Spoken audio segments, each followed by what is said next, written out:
उदयपुर में महाराणा प्रताप वंशज के दो चचेरे भाइयों में जो द्वंद्व युद्ध छिड़ा है, उसकी वजह से पूरा मेवाड़ ही नहीं बल्कि राजस्थान भी शर्मसार हो चुका है। जिस आन बान और शान के लिए महाराणा प्रताप के आदर्श को आत्मसात करने और इस वीर भूमि को देखने के लिए देश दुनिया के लोग यहाँ पर आते हैं, लेकिन पिछले 2-3 दिनों से जो स्थिति उदयपुर की बन रही है उससे पूरा मेवाड़ ही शर्मिंदा है। आपको बता दें कि मुख्य रूप से सिटी पैलेस व कुछ संपत्ति विवाद के चलते महाराणा प्रताप के जो वंशज हैं उसमें विश्वराज सिंह मेवाड़ एक तरफ, जिनके महेंद्र सिंह मेवाड़ का निधन हो गया और उसके बाद विश्वराज सिंह मेवाड़ को चित्तौड़गढ़ में राज तिलक की रस्म निभाई गई और उसके बाद वे सिटी पैलेस में जो कि विवादित स्थल है वहाँ पर धूनी दर्शन के लिए वो जाने वाले थे और उसी दौरान उनके जो चचेरे भाई हैं लक्ष्यराज सिंह व उनके चाचा अरविंद सिंह द्वारा उनके परिसर के गेट के ताले लगा दिए, गेट बंद कर दिया। उसके बाद पुलिस ने व प्रशासन ने कानून व शांति व्यवस्था के लिए वहां पर भारी पुलिस बल तैनात कर दिया। 2 दिनों से वहां पर उहापोह की स्थिति बनी हुई है। 2 दिन से पूरा प्रशासन, पुलिस के अधिकारी वहां पर लगे हुए हैं, लेकिन इस समस्या का समाधान नहीं हो पाया है। एक तरफ विश्वराज सिंह मेवाड़ अभी भी उस बात पर अड़े हैं कि उनका अधिकार है, उनका हक है कि वे उनके पूर्वजों की जगह पर जाकर धूनी के दर्शन करें। वे सिर्फ दर्शन की बात कर रहे हैं, लेकिन दूसरी तरफ विश्वराज सिंह मेवाड़ के चचेरे भाई लक्ष्यराज सिंह मेवाड़ भी मीडिया के सामने आए और उन्होंने कहा कि ये गुंडागर्दी कतिपय व्यक्तियों द्वारा की जा रही है जो कि सरासर गलत हैं। उन्होंने एक तरह से विश्वराज सिंह मेवाड़ व सांसद महिमा कुमारी पर गुंडागर्दी के ये आरोप लगाए हैं। उन्होंने कहा जबरन वे मेरे घर में घुसना चाह रहे हैं तो वो उचित नहीं है।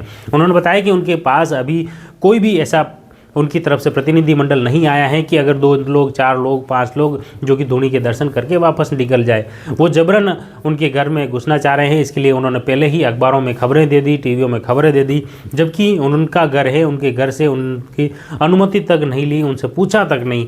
इसलिए वे उन्होंने अपने घर के दरवाजे बंद कर दिए और वे पूरी पुलिस प्रशासन से कानून की सुरक्षा की मांग भी कर रहे हैं। लगातार उन्होंने 2 दिन से पुलिस प्रशासन यहाँ तैनात हैं, लेकिन वहाँ धारा 163 जो कि पहले 144 हुआ करती थी वो लागू नहीं होने पर भी सवाल उठाए। उन्होंने कहा कि उदयपुर में कोई कानून नाम की चीज़ भी नहीं रही है। यह भी उन्होंने गंभीर पुलिस और प्रशासन पर गंभीर आरोप लगाए। उन्होंने कहा कि पुलिस और प्रशासन द्वारा अनैतिक तौर पर उन पर दबाव बनाया जा रहा है। हालांकि दूसरी तरफ जो जिला कलेक्टर व जिला मजिस्ट्रेट अरविंद पोसवाल का कहना है कि दोनों ही पक्षों से समझाइश के प्रयास जारी हैं, लेकिन अभी तक धूनी दर्शन को लेकर कोई भी स्थिति स्पष्ट नहीं हो पाई है, कोई निर्णय नहीं हो पाया है और ख़ास तौर से जो जगह विवादित जगह जो कुर्क की है वह उसका पोजीशन भी प्रशासन नहीं ले पाया है।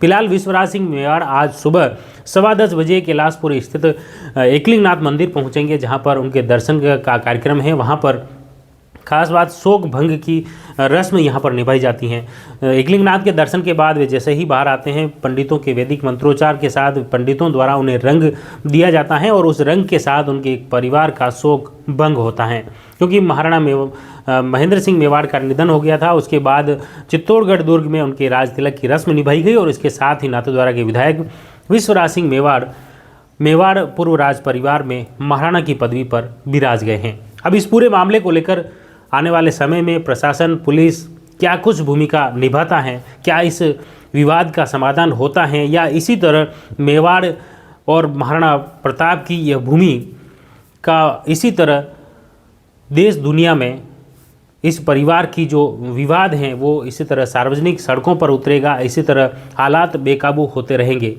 ये वाकई कहीं ना कहीं पूरे मेवाड़ के लिए एक शर्मिंदगी भरा पल है, जिस पर न सिर्फ दोनों परिवारों को बल्कि पूरे मेवाड़ के अन्य प्रतिनिधियों को, प्रशासन को, सरकार को भी इस और विशेष ध्यान देने की ज़रूरत है।